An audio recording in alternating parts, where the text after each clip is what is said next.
மக்களை தமிழ்நாடு அரசு போக்குவரத்து கழகத்தின் சார்பாக விடப்பட்டுள்ள எலெக்ஷன் எக்ஸ்பிரஸில் அண்ணாமலை அவர்கள் கடும் கோபமாயிட்டாப்புல. மேலிடத்தில் அதான் அமித்ஷா மற்றும் எல்லார் மத்தியிலையும் கேள்வி கேட்டிருக்காப்புல. என்ன நீங்கள் ஒரு தலைவனாக மதிக்க வேண்டாம், அட்லீஸ்ட் ஒரு மனுஷனாவது மதிச்சிருக்கணுமா இல்லையா? பிஜேபி தமிழ்நாட்டில் 11% வாக்குகளை வாங்குவதற்கு நான் ஒரு முக்கிய காரணமாக இருந்தேன். என்னை யாரும் கொஞ்சம் கூட கேர் பண்ணவே இல்லை. என்னை பிடிச்சிட்டு ஒரு 5 தொகுதிக்கு நீ போயிட்டு வான்னா எப்படி போவேன்? அவசியமே இல்லை, அதனால தான் நான் போக முடியாதுன்னு சொல்லிட்டேன் அப்படின்னு சொல்லி செம்ம டென்ஷன் ஆகிட்டாப்புல. ஒரு 11 கட்டளைகளை சொல்லியிருக்காரு பாருங்கள்.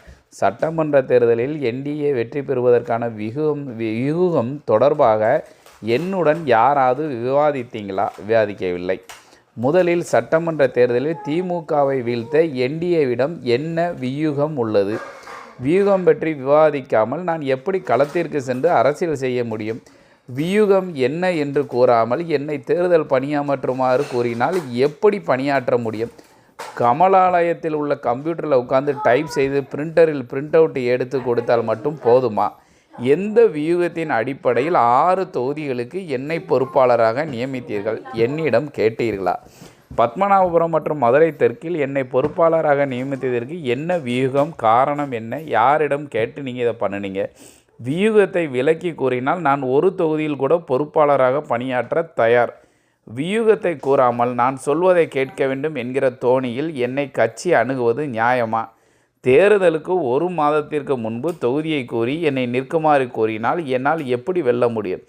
வெற்றிக்கான வியூகத்தை கூறினால் பாஜக மற்றும் என்டிஏ வெற்றிக்காக எந்த பணி கொடுத்தாலும் செய்ய தயார்.